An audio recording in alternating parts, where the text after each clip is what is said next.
বাঙালি special রান্নাঘরে সব বন্ধুদের স্বাগত। আজকে আমি আপনাদের রান্না করে দেখাবো কাতলা মাছের মাথা দিয়ে পুঁইশাক কুমড়ো চচ্চড়ি।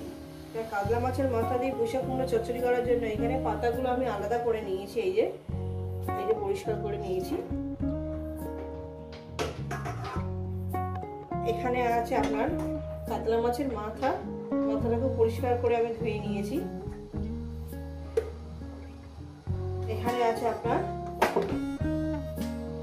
কুমড়ো আছে, আলু আর পুঁইশাকের ডাঁটা, আর এখানে আছে আপনার কাঁচা লঙ্কার আদা। এইগুলো লেগেছে। রেসিপি শুরু করার আগে বলবো রেসিপিটাকে লাইক করবেন, শেয়ার করবেন। নতুন নতুন রেসিপি পেতে গেলে আপনারা চ্যানেলটিকে সাবস্ক্রাইব করে নেবেন। তো ঠিক যেভাবে খাই সেইভাবে দেখাবো। চলো শুরু করা যাক। তো বন্ধুরা গ্যাস ধরিয়ে দিয়েছি, কড়া বসিয়ে দিয়েছি। কড়া আমার গরম হবে। তো বন্ধুরা কড়াটা আমার গরম হয়ে গেছে। এবার দিয়ে দেবো তেল। পরিমাণ মতন তেলটা আমি দিয়ে দেবো। পরিমাণ মতন তেলটা আমি দিয়ে দিয়েছি। তেলটা আমার গরম হবে। তেলটা আমার গরম হয়ে গেছে। দিয়ে দেবো এখানে 1 চামচ চুর করে লবণ।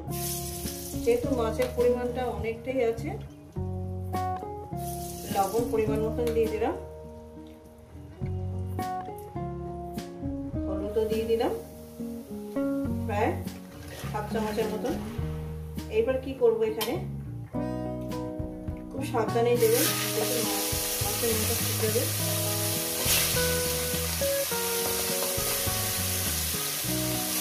রেসিপিটা আপনাদের কেমন লাগছে অবশ্যই কিন্তু কমেন্ট করে জানাবেন। মাছের মাথাগুলো একেবারে দিয়ে দিলাম। করি হবে তো।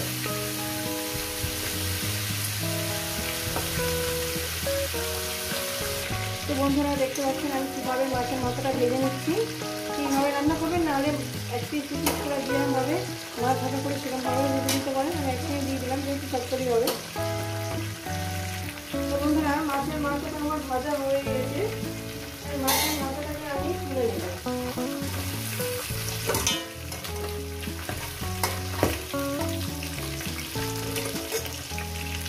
এরপর দিয়ে দেবো আমি শুকনো লঙ্কা, 4-5টা শুকনো লঙ্কা দিলাম। একটু ফাটিয়ে দিয়েছি, 2টো তেজপাতা। আর আমি চচ্চড়িতে সবসময় 5 ফোড়নই ব্যবহার করি। 5 ফোড়ন দিলাম। কয়েক সেকেন্ড ভেজে নেব। ফোড়নটাকে ভেজে নিয়েছি। এরপরে কি করব, আমি এক এক করে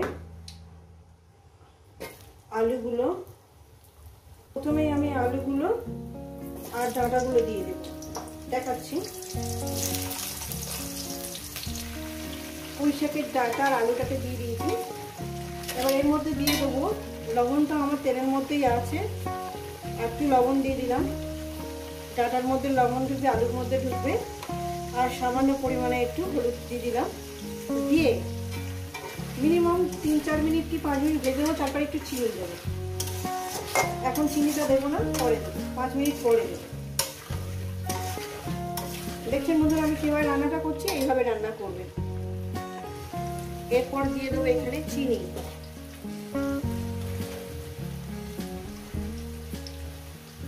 প্রায় 1 চামচ চিনি দিলাম। চিনিটাকে দিয়ে আরো 2 মিনিট আমি এটাকে ভেজে নেব। যেভাবে রান্না করছি সেইভাবে করবেন, খুব ভালো লাগবে।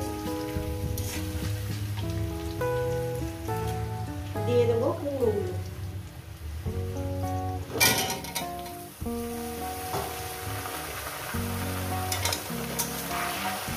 দেখুন বন্ধুরা,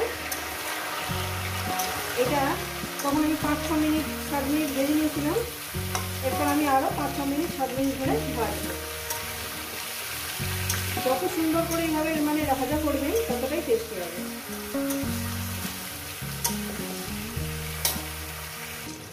তো বন্ধুরা ভেজে নিয়েছি, কুমড়োটা ভেজে নিয়েছি। এরপর কি করবো, এখানে দিয়ে দেবো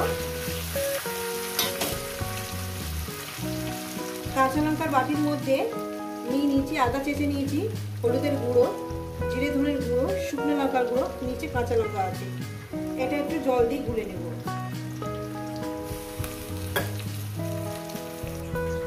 সেই গোলা মশলাটা দিয়ে দিলাম। ঠিক আছে। চচ্চড়িটাকে আমি মিনিট 2 ধরে মশলার সঙ্গে কষিয়ে নেব। 2 মিনিট কষিয়ে নেব।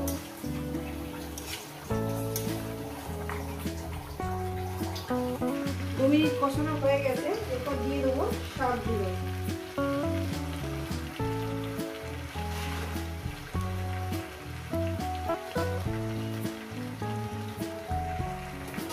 শাকগুলো আমি সব দিয়ে দিয়েছি।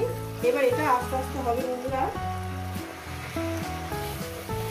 এবার এটাকে আমি চাপা দিয়ে দেবো, একদম লোতে করে চাপা দিয়ে দেবো, এতে জল পড়বে না,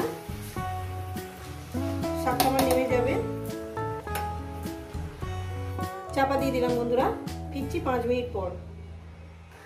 বন্ধুরা একটু লবণ কম হয়েছে, দিয়ে দেবো লবণ। মিষ্টির পরিমাণ ঠিক আছে। এরপর দিয়ে দেবো এই মাছের মাথাগুলো।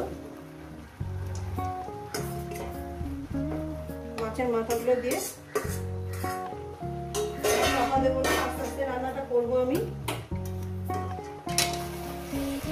এলে এইভাবেই রান্নাটা করবেন, দেখবেন ভীষণই ভালো লাগবে। অনেকটাই চচ্চড়ি মানে হয়ে গেছে আর কি। আমার বাড়ির জন্য সব চচ্চড়ি খেতে ভালোবাসে, আর কে কে চচ্চড়ি খেতে ভালোবাসেন একটু জানাবেন।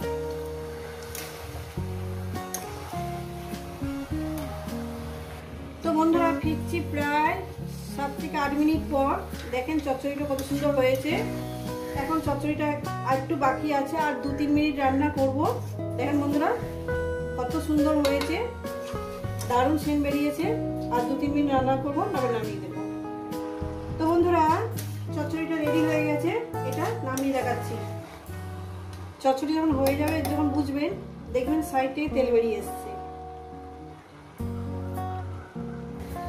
বন্ধুরা দেখেন, এই রেসিপি যদি আপনাদের ভালো লেগে থাকে অবশ্যই কিন্তু কমেন্ট করে জানাবেন, রেসিপিটাকে লাইক করবেন, শেয়ার করবেন।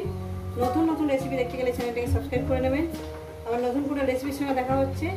সবাই সুস্থ থাকবেন, ভালো থাকবেন, আর আমার নিত্য নতুন ভিডিও দেখবেন।